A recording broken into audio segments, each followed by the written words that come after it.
Hi കൂട്ടുകാരെ, പുതിയൊരു വീഡിയോയിലേക്ക് എല്ലാവർക്കും സ്വാഗതം. അങ്ങനെ സൂര്യയുടെ അച്ഛൻ അമ്പലത്തിലോട്ട് കൊണ്ടുവന്നിരിക്കുകയാണ് കേട്ടോ, നന്ദിനിയെയും അതുപോലെ സൂര്യയെയും.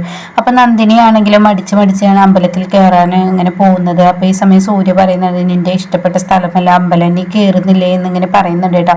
അച്ഛൻ പറയുന്നത് നീ അങ്ങ് കേൾക്കെന്ന് പറയും കേട്ടോ. ഇതേ സമയം സൂര്യ, ഞാൻ പറയുന്നത് നീ അങ്ങ് കേൾക്ക്, എനിക്ക് നിങ്ങളുടെ രണ്ടുപേരുടെയും ഇടയിൽ അർച്ചന ചെയ്യണമെന്നുണ്ട്. അതുകൊണ്ട് തന്നെ നീ പോയിട്ട് അർച്ചനയ്ക്കുള്ള സാധനം വാങ്ങിക്കൊണ്ടുപോവാ, അർച്ചനത്തട്ട് കൊണ്ടുപോവാ എന്ന് പറയട്ടോ. ഇത് കേട്ടോട് തന്നെ സൂര്യ, അർച്ചനത്തട്ട അതെന്ത് സംഭവം, എനിക്കൊന്നും അറിയത്തില്ല എന്ന് സൂര്യ പറയട്ടോ. ഇത് കേൾക്കുന്ന നന്ദിനിയോട് സൂര്യയുടെ അച്ഛൻ പറയണേ, മോളും കൂടി ചെല്ല് സൂര്യയുടെ കൂടെ, എന്നിട്ട് അർച്ചനത്തട്ട് എന്താണെന്നുള്ള ഇവനക്ക് കാണിച്ചു കൊടുക്കുകയെന്ന് പറയട്ടോ.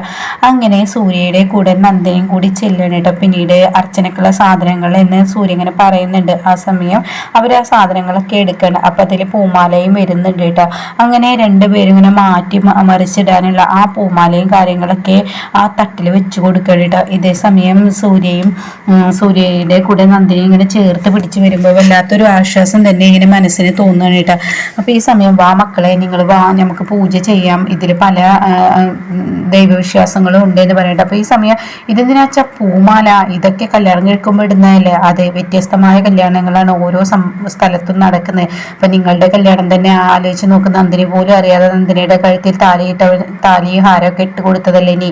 അതുപോലെ പ്രേമിച്ച് കല്യാണം കഴിക്കുന്നു, ഓടിപ്പോയി കല്യാണം കഴിക്കുന്നു, അങ്ങനെ എന്തെല്ലാം കല്യാണങ്ങൾ നടക്കുന്നു, ഓരോ നാട്ടിലും ഓരോ തരത്തിലാണ്. അതുകൊണ്ട് ഇത് ഒരു തരം കല്യാണം എന്ന് പറയാമെന്ന് പറയട്ടെ. അപ്പൊ അത് കേൾക്കുന്ന നന്ദിനിക്ക് അത്രങ്ങ് വലിയ ഇതാവില്ല കേട്ടോ. സൂര്യക്കൂട്ട, അങ്ങനെ മക്കള് വായോ, എന്തായാലും നിങ്ങളുടെ പേരിൽ അർച്ചന നടത്തണം. വിവാഹം കഴിഞ്ഞത് മുതൽ അന്നേ നാളെ ഇന്ന് വരെ നിങ്ങൾക്ക് ഇന്നും വിഷമങ്ങളാണ്, എന്നും നന്ദിനി കരഞ്ഞിട്ടേ ഉള്ളൂ. നന്ദിനിയുടെ ഈ സങ്കടത്തിനൊക്കെ ഒരു വിരാമം ഉണ്ടാക്കണം. അതുകൊണ്ട് തന്നെ നിന്നോടും കൂടി സൂര്യ പറയുന്നത്, എന്റെ ഭാഗത്ത് നിന്ന് ഇനി നന്ദിനിക്ക് ഒരു വിഷമവും ഉണ്ടാവരുത്. അപ്പൊ അതൊക്കെ കേൾക്കുമ്പോൾ സൂര്യ ഇങ്ങനെ എന്തൊക്കെ ആലോചിച്ച് ഇങ്ങനെ നിൽക്കലുണ്ട്. അപ്പൊ സൂര്യ നിന്നോടും കൂടി അച്ഛാ ശരി ഞാൻ ചെയ്തോളാം എന്ന് പറയാനായിട്ടാ. എന്തായാലും മക്കള് വാ എന്ന് പറഞ്ഞിട്ട് പൂജാരിയുടെ കയ്യിൽ അർച്ചനത്തട്ട് കൊടുക്കാൻ പറയാനായിട്ട്. പിന്നീട് കൈകൂപ്പി നിങ്ങൾക്ക് ഇഷ്ടപ്പെട്ട ആ കാര്യങ്ങൾ പ്രാർത്ഥിച്ചോളൂ, ദൈവം സാധിപ്പിച്ചു തരുമെന്ന് പറയുന്നുണ്ട് കേട്ടാ. അങ്ങനെ നന്ദിനി കൈകൂപ്പാണ്. ഈ സമയം അർച്ചനത്തട്ട് ഇങ്ങനെ കൊടുക്കാണ് പൂജാരിയുടെ കയ്യിൽ പൂജിക്കാൻ വേണ്ടിയിട്ട്.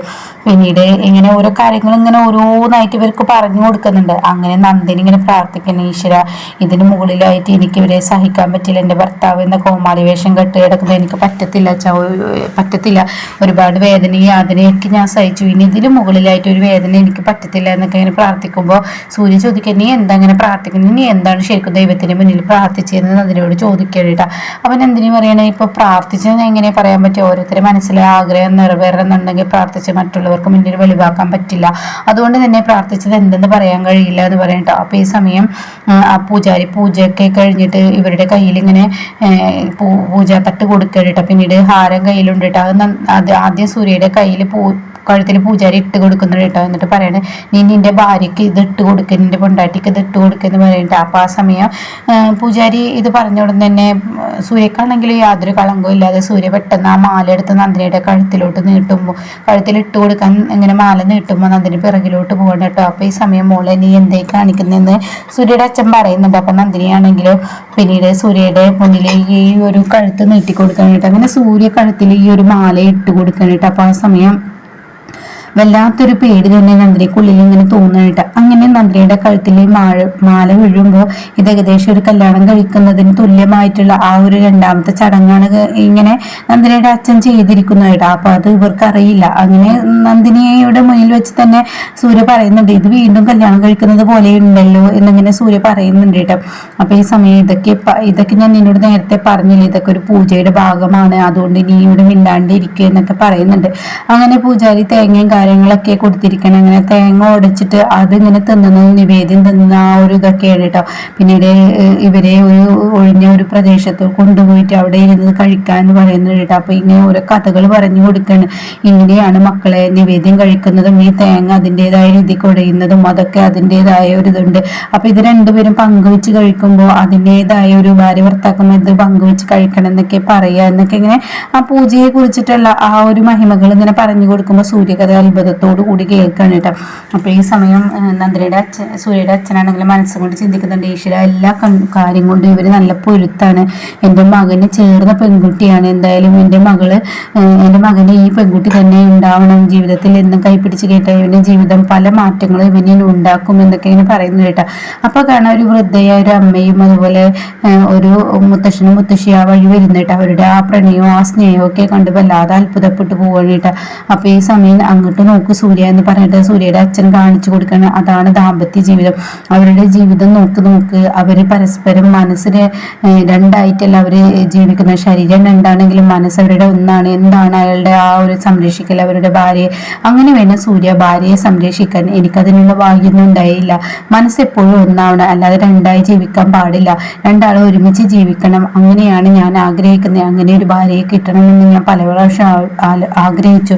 എന്നാൽ എൻ്റെ ഭാര്യ എന്ന് പറയുന്നത് അതുകൊണ്ട് എന്നൊക്കെ പറഞ്ഞ് സൂര്യയോട് സങ്കടം പറയുമ്പോൾ സൂര്യക്ക് ഭയങ്കര വിഷമമാണ് കേട്ടോ. അങ്ങനെ സൂര്യയുടെ അച്ഛൻ പറയുന്നത് എനിക്ക് കുറച്ച് പണിയുണ്ട്, ഞാൻ കുറച്ച് അപ്പുറത്തോട്ട് പോട്ടെ എന്ന് പറഞ്ഞ് പോകുന്നുണ്ട് കേട്ടോ.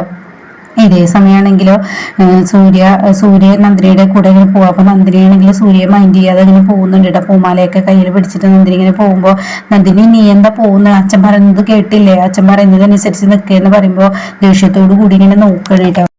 പിന്നീട് സൂര്യയുടെ അച്ഛൻ ഇങ്ങനെ പോകുമ്പോൾ സൂര്യയുടെ അച്ഛൻ്റെ ഫ്രണ്ടിനെ കാണാനുണ്ട്. അപ്പം അയാൾ ഒരു രജിസ്റ്റർ ഓഫീസിൽ പണിയെടുക്കുന്ന ആളാണ്. അപ്പോൾ ഉടൻ തന്നെ എൻ്റെ മരുമകൾ എന്ന് പറയുന്നത് സൂര്യക്ക് പറ്റിയൊരു ഭാര്യയെ തന്നെയാണ് കിട്ടിയിരിക്കുന്നത്. പക്ഷേ അവൾക്കാണെങ്കിലോ എൻ്റെ ഭാര്യ കാരണം അവിടെ നിന്നും ഒളിച്ചോടി പോകാൻ അവൾ ശ്രമിക്കുന്നു. ഞാൻ കഥകളൊക്കെ അറിഞ്ഞു എന്ന് അയാൾ പറയാണ്.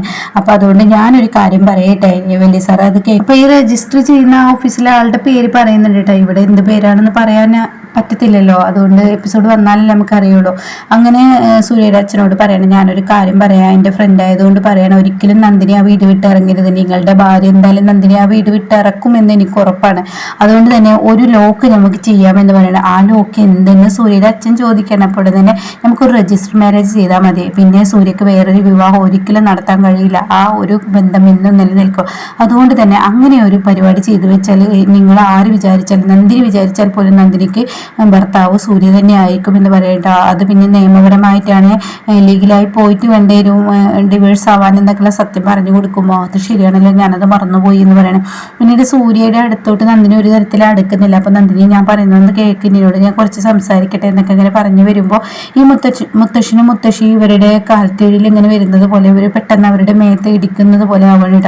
അപ്പം മുത്തശ്ശൻ പറയണ, മക്കളെ നിങ്ങൾ ഞങ്ങൾക്കൊരു സഹായം ചെയ്യുക, എന്താ വേണ്ടത്, നിങ്ങളുടെ രണ്ടുപേരുടെയും നല്ലൊരു ഒന്നിച്ചുള്ളൊരു ഫോട്ടോ എടുത്ത് തരും. അതിനെന്താ എന്ന് സൂര്യ ചോദിക്കാണ്.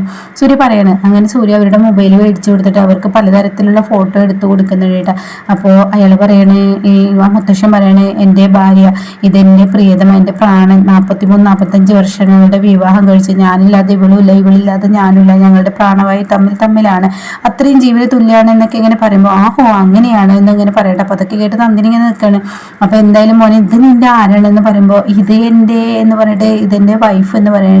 അപ്പൊ അത് കേട്ട ആ അമ്മ പറയണ, വൈഫ് എന്നല്ല പറയണ്ടേ, നിന്റെ പ്രിയതമ എന്ന് പറയണേ, നിന്റെ പ്രാണസഖി എന്ന് തന്നെ പറയണേ, നിന്റെ ജീവൻ തുടിപ്പ് എന്നൊക്കെ അങ്ങനെ ഒരുപാട് വാക്കുകൾ പ്രയോഗിക്കുന്നുണ്ട് കേട്ടോ. അപ്പൊ എന്തായാലും അമ്മ ആ മുത്തശ്ശി നന്ദിനിയെ അടുപ്പിച്ച് പിടിച്ച് നല്ല ഭാഗ്യമുള്ള കൊച്ചാണ് സൂര്യ, നീ നല്ലൊരു ഭംഗിയുള്ള ഒരു കുഞ്ഞിനെ ഒരു പെണ്ണിനെ തന്നെ നിനക്ക് കിട്ടി, നല്ലൊരു ദൈവാധീനമുള്ള ഒരു മുഖം തന്നെയാണ് ഇവള് നിന്റെ ജീവിതത്തിൽ വലിയ വലിയ ഭാഗ്യങ്ങൾ നിനക്ക് കൊണ്ടുതരുമെന്നൊക്കെ ഇങ്ങനെ പറയട്ടെ. അപ്പൊ അതൊക്കെ കേട്ട് സൂര്യ അത്ഭുതത്തോടു കൂടി ഇങ്ങനെ നോക്കി നിൽക്കുകയാണ്.